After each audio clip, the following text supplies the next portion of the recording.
नमस्कार दोस्तों आपने अपनी स्क्रीन पर देखा all India pregnant job, pregnant करो लाखों कमाओ। दोस्तों एक कमाने की बात नहीं, एक ठगी की बात है। मैं एक ठगों के बारे में बात करने जा रहा हूं। दोस्तों आपने सुना होगा कि ऐसे ऐसे ठग हैं जो आपसे पलक झपकते ही आपकी सुरमा चुरा लेंगे आंखों का। आपने ऐसे ठगों के बारे में सुना होगा। आपने सुना होगा कि किसी ने लोन दिलवाने के नाम पर आपको ठग लिया हो, किसी यार को, दोस्त को। आपने सुना होगा किसी ने चेन सिस्टम में किसी को ठग कर लगा दिया, उसको ट्रेनिंग देकर उसको लगा दिया। आपने सुना होगा कि किसी का फोन आया और फोन करने के बाद उसने फोन किया कि आपकी लॉटरी लग गई है, लॉटरी के नाम पर पैसे ठगे गए। आपने सुना होगा कि किसी ने कोई ऐप डाउनलोड करवाया, उसकी ओटीपी दे दी। अब जब ओटीपी दी तो उससे पूरे का पूरा अकाउंट खाली कर दिया। तो ठगों की बहुत बड़े बड़े ग्रुप जो होते हैं इंडिया में काम करते हैं, लेकिन ये जो ठगों का ग्रुप है तो ये बहुत बड़ा ग्रुप है। दोस्तों आगे बढ़ते हैं और बात कर लेते हैं इस ठगी की ग्रुप के बारे में। दोस्तों एक लड़का होता है जिसका नाम है संदीप बाबू। संदीप बाबू जो होता है तो वो बिहार का रहने वाला होता है। अब बिहार का रहने वाला होता है लेकिन जाता है वो राजस्थान। अब राजस्थान में क्या होता है, वो ठगी का शिकार हो जाता है। अब जब ठगी का शिकार हो जाते हैं संदीप बाबू, तो वहां पे ये फिर पहले तो ठगी हो जाते हैं, फिर उसके बाद ये ठगना चालू कर देते हैं लोगों को। और जब ठगना चालू कर देते तो ये लेते हैं वहां की ठगी करने की ट्रेनिंग, कि लोगों को कैसे ठगा जा सकता है, उसकी पूरी क्या करते हैं, ये ट्रेनिंग करते हैं। अभी वहां पर ट्रेनिंग लेते हैं और ये देखते हैं कि लोगों को कैसे ठगा जाता है। अब ये ट्रेंड हो जाते हैं, पूरी तरीके से ट्रेनिंग ले लेते हैं। अब ये सोचते हैं कि कोई ना कोई ऐसा तरीका अपनाया जाए जिससे लोगों को ज्यादा से ज्यादा ठगा जाए और कोई पुलिस केस भी ना हो। ऐसा तरीका यानी लेटेस्ट अपडेट हो, लेटेस्ट कह सकते हैं इसे, लेटेस्ट वर्जन हो जिसका कोई तोड़ ना हो, जो इससे कोई पुलिस के पास ना जाए। ऐसा एक तरीका निकालो। तो इन्होंने एक क्या किया, संदीप बाबू ने दिमाग में एक आइडिया बनाया और आइडिया बनाने के बाद इन्होंने सोचा कि मैं अपनी खुद की कंपनी खोलूंगा जिससे मैं लोगों को ठगूंगा और करोड़ों कमाऊंगा। इन्होंने एक दिमाग में आइडिया बनाया और उस आइडिया को लेकर ये चल दिए राजस्थान से बिहार। थे ये बिहार के रहने वाले लेकिन गए थे राजस्थान। लेकिन राजस्थान से इन्होंने ठगी की ट्रेनिंग लेने के बाद ये कहां चल दिए, वापस बिहार। अब बिहार की राजधानी दोस्तों पटना है। पटना से थोड़ी सी दूर ही, लगभग 150 किलोमीटर दूर एक शहर पड़ता है नवोदा। नवोदा शहर से लगभग 12 से 15 किलोमीटर दूर इनका गांव पड़ता है। गांव ऐसी जगह है जो कहीं पे न थाना है, न पुलिस है, न चौकी है, न अधिकारी, ना कोई ऐसा है। वहां पर कोई क्राइम होता नहीं है। सभी लोग क्या करते हैं, चावल उगाते हैं, मछली अपने तालाबों में पालते हैं और उसके बाद अपना खाना पीना करते हैं। ऐसा कोई कामकाज तो वहां पे है नहीं। अब इन्होंने क्या काम किया, संदीप बाबू ने, उस गांव में इनकी जमीन पड़ी हुई थी। अब उस जमीन में इन्होंने 2 कमरे का एक मकान बनवाया जाकर। एक तालाब पड़ा हुआ था गांव से बाहर। अब वहीं पे जमीन थी, वहां पे क्या बनवाया, पहले एक मकान बनवाया, उसके बाद जो तालाब था उसकी सफाई करवाई। और जब तालाब की सफाई करवाई, मरम्मत करवाई, तो उसमें छोड़ दी मछलियां दिखाने के लिए। और बीचों बीच पेड़ों पे टांग दी टांड। टांड कहते हैं जैसे कि एक किसान होता है तो वो जानवरों को भगाने के लिए ऊपर बैठ जाता है गर्मियों में, ऐसे होती है टांड। तो इन्होंने टांड बांध ली। तो टांड इतनी बड़ी बनाते हैं जिससे 10 से 15 लोग उस पर बैठ जाए आराम से। अब इन्हें ठगी का काम करना था, इसलिए इन्होंने टांड बनाई। अब इन्होंने टांड बनाई थी, इससे फायदा क्या था, इससे फायदा ये था कि एक तो ये गांव से दूर थे, दूसरा ये फायदा था कि ठगी का शिकार करेंगे, ये ठगी का शिकार लोगों को बनाएंगे। अगर कोई पुलिस या अधिकारी या कोई भी ऐसा इंसान आता हुआ दिखाई देगा जो इनको परेशानी हो सके, तो वो पहले ही दिख जाएगा और ये अपने काम से भाग जाएंगे। इन्होंने ऐसे करके एक टांड बनाया। अब टांड बनाने के बाद ये, इसने क्या काम किया, जो बिहार में उस गांव में जो पढ़ने वाले लड़के थे 20 से 25 साल की उम्र के, अब उनको क्या काम करा, उनको जमा करना स्टार्ट कर दिया। पहले तो उन्हें पढ़ाना स्टार्ट कर दिया, यानी कि जैसे शिक्षा देते, पढ़ाते हैं, किस चीज को ट्रेन करते हैं। उसके बाद सबसे पहले इन्होंने अपना भरोसा जताया उन लोगों पर। 20 से 30 साल की इनकी उम्र थी। सबसे पहले भरोसा जमाया, क्योंकि भाई ठगी का शिकार करना है, यानी कि ठगी का काम करना है। अगर भरोसा नहीं होगा तो कोई भी पुलिस कंप्लेंट कर देगा, कोई भी इस काम को पकड़वा देगा।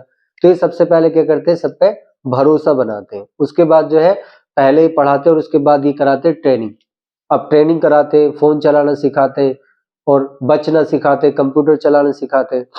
सिखाने के बाद जो टीम होती है तो टीम को बना लेते हैं। फिर उसके बाद में ये अपना जो इनका आइडिया होता है, जो लेकर आते राजस्थान से ठगने के लिए, अब वो उनको शेयर करते हैं कि हम क्या करेंगे कि एक ऐसा सिस्टम बनाएंगे जिसमें हम लोगों को ठगेंगे। अब उसमें हम लोगों को लालच क्या देंगे, लोगों को ये लालच देंगे, एक ऐसी पोस्ट करेंगे जिसमें लिखा होगा ऑल इंडिया प्रेग्नेंट जॉब, जो सरकारी स्कीम ऐसा कुछ बताएंगे, और ये होगा कि उसमें प्रेग्नेंट करो लाखों कमाओ। अभी ऐसा तरीका राजस्थान से लेकर आए थे कि किसी औरत को प्रेग्नेंट करो और उसके बाद 10 से 12 लाख रुपए कमाओ, और अगर प्रेग्नेंट नहीं भी हुई तो उसके बाद 5 लाख रुपए तो पक्के हैं। अब ये जब तरीके को उसको बताते, आइडिया को बताते, तो भाई बिहार में तो वैसे भी बेरोजगारी है, कोई कामकाज नहीं है। वो जो टीम बनाई थी वो क्या हो जाती है, तैयार हो जाती है इस काम को करने के लिए। अब इसके बाद जब टीम बन जाती है, पूरा फोन वगैरह इनका पूरे का इंतजाम कर लेते हैं, जितने भी लड़के होते 15 लड़के पहले टीम में तैयार करते, तो 15 के 15 फोन 15 के 15 लड़कों को ये अपने फोन दे देते हैं, फ्रॉड आईडी पर सिम निकाले जाते हैं। अब जब ये सब कुछ हो जाता है, उसके बाद जो संदीप बाबू है तो वो क्या करते हैं, एक पोस्ट करते हैं। पोस्ट में लिखा हुआ होगा, आप अपनी स्क्रीन पर भी देख सकते हैं, उसमें लिखा हुआ ऑल इंडिया प्रेग्नेंट जॉब। अब नीचे लिखा हुआ है 10 से 12 लाख रुपए कमाने का मौका। जब ये देखते थे तो इसमें जाहिर सी बात है, अगर कोई देखे कि यार किसी को प्रेग्नेंट करो उसके बाद 10 से 12 लाख रुपए मिले, और अगर ना भी हो तो 5 लाख रुपए तो पक्के, तो दिमाग तो सबका घूमना है।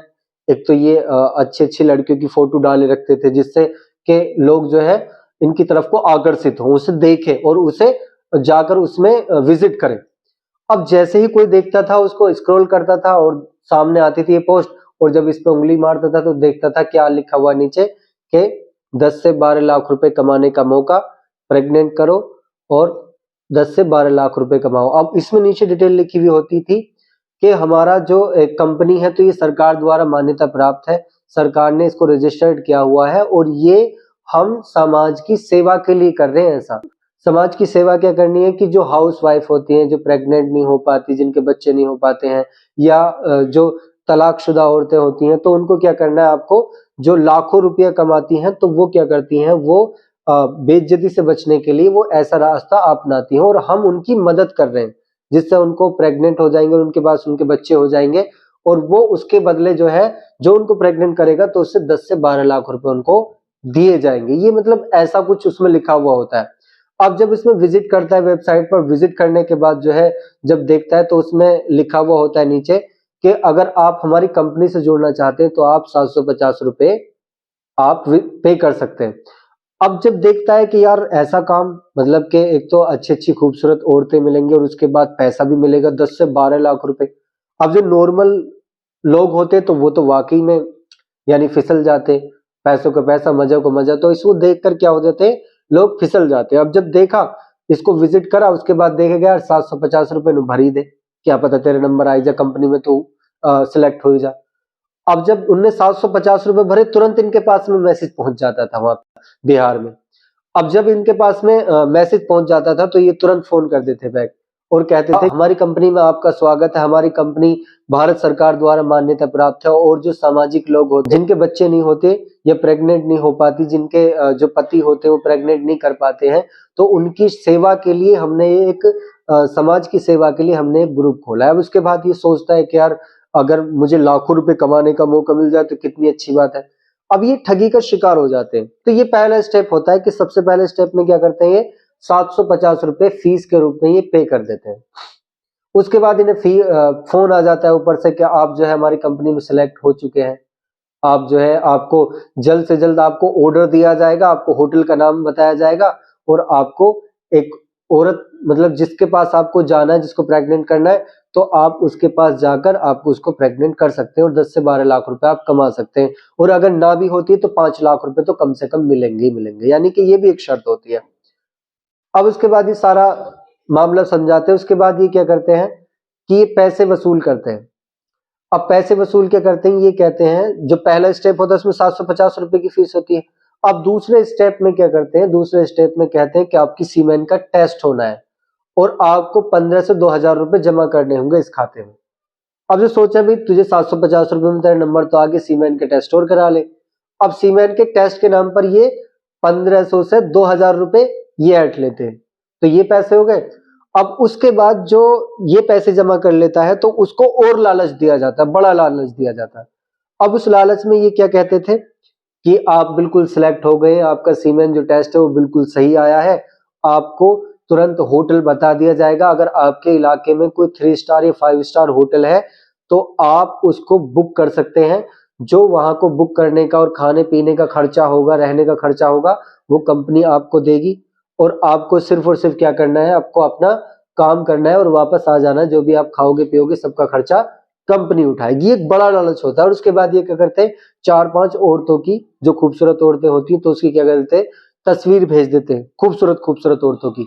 अब जब तस्वीर देखता है तो अब वो बंदा जिसने 2500 3,000 रुपए खर्च किए, तो वो क्या देखता है, वो एक ही चीज का इंतजार करता है, यार मेरे खाते में पैसे कब आएंगे और मेरा कब नंबर आएगा जब मैं इन औरतों के पास जाऊंगा और प्रेग्नेंट करूंगा, उसके बाद पैसे कमाऊंगा। उसका हर वक्त दिमाग में यही रहती है कि यार पैसे 10 से 12 लाख रुपए, 10 से 12 लाख रुपए। और उधर क्या होता है, एक औरत दिखाई देती है जिसको खुद सिलेक्ट करता है कि मुझे इसको प्रेग्नेंट करना है। अब उसके बाद ये क्या कहते हैं, फिर पैसे ठगी करते हैं। उसके बाद जो तीसरा स्टेप होता है इनका पैसे की ठगी करने का, तो तीसरा स्टेप जो होता है वो उसमें क्या करते हैं कि बिल्कुल जैसे बैंक का मैसेज आता है कि आपके खाते में 5 लाख रुपए आ चुके हैं, क्रेडिट योर अकाउंट, मतलब इस तरीके से जो मैसेज आता है, तो वो इसी तरीके का मैसेज बिल्कुल उसके फोन पर भेजते हैं, जैसा किसी बैंक से आया हो। बाकायदा बैंक का नंबर होगा, बैंक का नाम होगा, सब कुछ, आईएफएससी कोड सब कुछ होगा उसमें। यानी कि बिल्कुल भी आपको फ्रॉड नहीं लगेगा। अब जब ये फ्रॉड नहीं लगता था तो ये सब आपको क्या करते थे, ये भेजते थे। बिल्कुल भी फ्रॉड नहीं दिखाई देता था कि ये कोई फ्रॉड है या कोई स्कैम है, यानी कि ऐसा। अब वो 5 लाख रुपए थे, 5 लाख रुपए उसके खाते में डिपॉजिट कर देते, यानी कि डाल देते। अब जब 5 लाख रुपए का मैसेज डालते थे, बस झूठे पैसे नहीं डालते थे, मैसेज डालते थे। अभी फोन करते थे तभी कि आपके खाते में 5 लाख रुपए आए होंगे। अब जब वो देखता था, हाँ मैसेज तो आया उनको, लेकिन आप इनको इस्तेमाल नहीं कर सकते। आप इनको इस्तेमाल तब करेंगे जब आप सरकार की जीएसटी भर दोगे, क्योंकि जीएसटी का बड़ा रोल है भाई, मोदी सरकार है जीएसटी की, तो एक बड़ी बात थी। अब जीएसटी के नाम पर क्या करते थे कि जीएसटी के नाम पर कहते थे कि आप जब तक इसके 18% के हिसाब से जीएसटी नहीं भरोगे तो आपका जो ये पैसा है तो वो सीधा आप इसको इस्तेमाल नहीं कर सकते, ना आपको शो अप होगा ये अकाउंट में और ना ही आप इसको निकाल सकते। अगर आप इसको लेना चाहते हो तो आप इसकी सबसे पहले जीएसटी भरिए और इस वाले अकाउंट में जीएसटी जमा कर दीजिए। अब जीएसटी के नाम पर 18% की जीएसटी 5 लाख रुपए की, तो लगभग लगभग ये ले लेते थे उससे 80 से 90 हजार रुपए। वे 5 लाख रुपए देते क्यों थे? 5 लाख रुपए इसलिए देते थे कि आप कल होटल तो जाओगी, आपका होटल में जाना है, आपको उसके साथ मिलना है, प्रेग्नेंट करना है। अब इसमें शर्त ये थी कि अगर आपने प्रेग्नेंट करते तो 10 से 12 लाख रुपए, और अगर नहीं कर सके तो 5 लाख रुपए तो पक्के हैं। तो इसलिए ये एडवांस 5 लाख रुपए उसको डालते थे। ये मैसेज ही तो डालते थे, ये पैसे नहीं डालते थे। अब जब भी मैसेज उसके पास जाता था तो उसका लालच और बढ़ जाता था। अब जब 80-90 हजार रुपए को जीएसटी की बात करता था, वो जीएसटी एकदम भर देता था। अब जहां जीएसटी भरी, जीएसटी भरने के तुरंत बाद 80-90 हजार रुपए दिए, देने के बाद जो है वो जो संदीप बाबू, उनका मोबाइल बंद, टीम का मोबाइल बंद। जब पहले, इससे पहले जब फोन करते थे तो एकदम मिल जाता था, सारी बात होती थी, कस्टमर केयर से बात होती थी, संदीप बाबू से बात होती थी, सर से बात होती थी। लेकिन जहां 80-90 हजार रुपए पड़े, सब फोन बंद कर दिए जाते। अब उसके बाद जब ये बंद कर दिए जाते थे, वो बड़ा परेशान। अब ऐसा लुटा पिटा इंसान के किसी से कह नहीं सकता। अगर घर को से बताए तो घर के मारेंगे, दोस्त से बताए तो बेइज्जती, बीवी से बताए तो बेइज्जती, अगर पुलिस कंप्लेंट करे तो घर तक बात आएगी। तो कुछ भी नहीं कर सकता था। यानी कि अगर कोई ऐसे स्कीम में फंस जाता है तो वो करेगा क्या? वो क्या कहेगा कि हमने किसी के साथ फ्रॉड का, मतलब हमने किसी को प्रेग्नेंट करने के लिए गए, ऐसा कहेगा? अगर वो फैमिली कहेगा, जूते और बजेंगे। तो जाहिर सी बात है कि वो ना तो फैमिली में कह सकता, ना अपने दोस्त से कह सकता, और ना ही वो पुलिस कंप्लेंट कर सकता। अब इसका पर्दाफाश कैसे हुआ, इसके बारे में बात करेंगे। तो दोस्तों, हुआ क्या कि जो क्राइम ब्रांच होती है, जो इस तरीके के क्राइम को देखती हैं, तो उनकी नजर पड़ गई। अब जब उनकी नजर पड़ी, उन्होंने देखा यार एक कैसी पोस्ट है यार ये, कि यानी प्रेग्नेंट करो लाखों कमाओ, 10 से 12 लाख रुपए कमाने का मौका। तो वो जो ब्रांच थी तो वो उसके पीछे लग गई। अब जब पीछे लग गए उसके बाद उन्होंने भी देखा, जो बिहार में जिस गांव में फ्रॉड करते थे, उन्होंने देखा यार ये सालों से, 2 साल लगभग इन्हें बैठे हुए हो गए थे, डेली उस स्टैंड पे आना, ठगी करना, घर चले जाना। तो उन्होंने देखा यार ये मछली भी नहीं पाल रहे, मछली भी इतनी कोई खास ना, आखिर ये करते क्या है। उन्होंने जो था इसकी खबर दे दी पुलिस को। अब जब पुलिस को खबर दे दी तो पुलिस वहां पे आई, विजिट किया, उन्होंने देखा। और उससे पहले जो था ब्रांच वो पहले ही इनको डील कर रही थी, देख रही थी, इन पर नजर रखी हुई थी। अब जब इन्हें पकड़ा गया, 8 लोग हाथ आए, 20 लोगों की टीम थी इनकी, 8 लोग हाथ आए। अब जब 8 लोगों से इनसे कबूला कि क्या करते थे आप, तो इन्होंने सब कुछ बताया कि हम ऐसे ऐसे प्रेग्नेंट के नाम पर कि औरतों को प्रेग्नेंट करो और 10 से 12 लाख रुपए कमाने का मौका, और प्रेग्नेंट ना हो तो 5 लाख रुपए पक्के, इस तरह का हम क्या करते थे, स्कैम करते थे, इस तरह की पोस्ट डालते थे और लोगों को फ्रॉड के जाल में अपने फंसाते थे। और इन्होंने लगभग लगभग 2.5 से 3 करोड़ रुपए लोगों के ठगे। और ये ऐसे लोगों को पकड़ते थे जिनकी जो बिल्कुल मीडियम होते थे, ना मालदार होते थे ना गरीब, जो डेली पैसे कमाते थे, 20,000 से 30,000 मंथली कमाने वाले लोग थे, उनको पकड़ते थे। अब ऐसे लोग क्या होते हैं कि लालच में आ जाते हैं, 10 से 12 लाख रुपए के लालच में आए, उसके बाद जो है वो 80-90 हजार रुपए और खो दी। तो इन्होंने हजारों लोगों की ठगी करी। बात यह है कि इन्होंने हजारों लोगों को ठगा, लेकिन एक भी कंप्लेंट किसी भी इंडिया के थाने में दर्ज नहीं कराई गई। क्यों? ठगी ऐसी थी। अगर कोई ठगी कराता तो अपने ऊपर बुराई कौन लेता? तो इसलिए कहीं भी इन्होंने कोई अपनी एफआईआर दर्ज नहीं कराई किसी भी थाने में। अब पुलिस ने और क्राइम ब्रांच ने मिलकर इनको तो पकड़ लिया, यानी जो ठग थे इनको, ग्रुप को तो पकड़ लिया, कंपनी तो पकड़ ली, और जो इनका घर था जो बना हुआ था उस पर भी बुलडोजर चला दी, सबको तहस नहस कर दिया। लेकिन बात यह है कि अब केस किस पे चलाएं? केस तो जब होगा जब जिसके साथ में ठगी की गई है, जिसके साथ में फ्रॉड किया गया है, वो आपका बयान दे कि मेरे साथ ठगी की गई है, एफआईआर दर्ज हो। अब लोग जो बच रहे कि भाई हम तो एफआईआर नहीं करा रहे क्योंकि मेरे परिवार का मामला, मेरे घर का मामला, कोई नहीं मेरे बीवी बच्चों का मामला।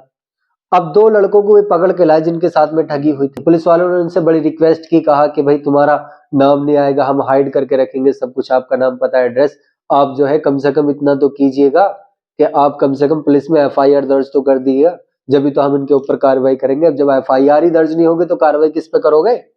जब केस को जिसके साथ में फ्रॉड किया गया अगर वही कुछ नहीं कह रहा तो फिर पुलिस क्या करेगी? झींगी